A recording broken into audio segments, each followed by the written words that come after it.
ছাব্বিশের বিধানসভা নির্বাচনের প্রাক্কালে রক্তাক্ত নদিয়ার রানাঘাট। এখানে আজ নদিয়ার বেশ কয়েকটি যারা ভোট কর্মী তাদের ট্রেনিংয়ের ব্যবস্থা করা হয়েছিল নির্বাচন আধিকারিকের দপ্তরের তরফ থেকে। যখন ট্রেনিং শুরু হয় তখন ডিসপ্লেতে মুখ্যমন্ত্রীর উন্নয়নের কাজের কিছু ভিডিও ক্লিপসিং দেখানো হচ্ছিল, আর যেটা নিয়েই আপত্তি জানিয়েছিল সৈকত চক্রবর্তী। আর তারপরেই শুরু হয় বিতর্ক, রক্তাক্ত হতে হলো শিক্ষককে। দেখেন আমাকে কিভাবে রক্তাক্ত করলো বিডিও অফিসের স্টাফরা, আমাকে মেরেছে। আমি মমতা ব্যানার্জির অ্যাড হচ্ছিল বলে প্রতিবাদ করেছি। আমাকে বলা হয় আপনি একটু আন্ডারস্ট্যান্ডিংয়ে আসুন, থামুন থামুন, অনেক হয়েছে। আমি তখন বলছি না, আমি কোনো আন্ডারস্ট্যান্ডিংয়ে যাব না, আমি এর শেষ দেখে ছাড়বো। তারপরে আমাকে নিয়ে গিয়ে 4-5 জন মিলে বেদরব মারে। তারা বিডিও অফিসেরই তো কর্মী বলে নিজেদের পরিচয় দিচ্ছিল, তাদের কারোর কাছে আই কার্ড ছিল না। কেন এই ঘরের মধ্যে বহিরাগত ঢুকেছে এবং প্রশাসন সেখানে থাকছে, তা সত্ত্বেও এখানে কেন, যেহেতু নির্বাচন বিধি চালু হয়ে গেছে তবুও কেন সেখানে ভোটের বিজ্ঞাপন চালু হয়ে গেছে? এই জিনিসটা আমরা কেন মেনে নেব? এটা আমাদেরকে আতঙ্ক সৃষ্টি করা হচ্ছে। একটা কথা, গোটা রাজ্যে বিধানসভা নির্বাচন ডিক্লেয়ার হওয়ার আগেই শান্তি শৃঙ্খলা বজায় রাখার জন্য কেন্দ্রীয় বাহিনী মোতায়েন করা হয়েছে, আর সেখানে আজকে ট্রেনিংয়ে এসেই রক্তাক্ত হতে হলো শিক্ষককে।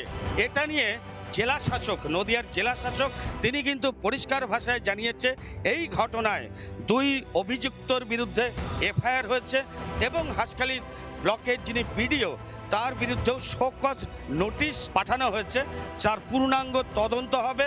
সামনে থেকে আমাদের উপস্থিতিতে মারা হয়েছে, এটা একদম সম্পূর্ণ মিথ্যা কথা।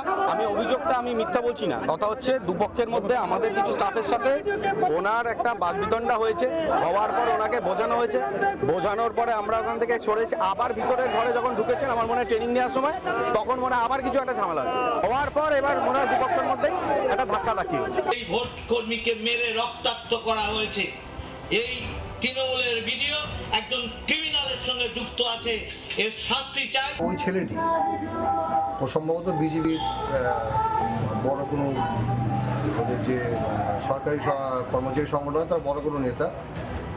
কিন্তু ঘটনা হচ্ছে এবং সেটা আমি যে সর্বোপরি শুনলাম, সেখানে যখন জগন্নাথ দেবের ছবিটা দেখানো হচ্ছে, দীঘার জগন্নাথ দেবের ছবি, তখন ও চিৎকার করে উঠেছে এবং তার বিরাট প্রতিবাদ করেছে, কেন এইসব জিনিস হবে হ্যান করবে।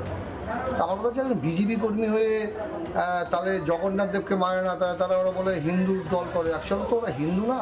নিশ্চয়ই তাকে যদি কেউ মারধর করে থাকে, আপনার থেকে আমি শুনলাম, সেটা নিশ্চয়ই অন্যায়। 26-এর বিধানসভা নির্বাচন শুরু হওয়ার আগেই নির্বাচন বা ভোট কর্মী তাদেরকেই মার খেতে হলো একদল দুষ্কৃতিকারীদের হাতে। আদেও কি বিধানসভা শান্তিপূর্ণ এবং নির্বিঘ্নে হবে? এ প্রশ্নই গোটা রাজ্য জুড়ে। নদিয়া থেকে পলাশকান্তি মণ্ডল, রিপাবলিক বাংলা।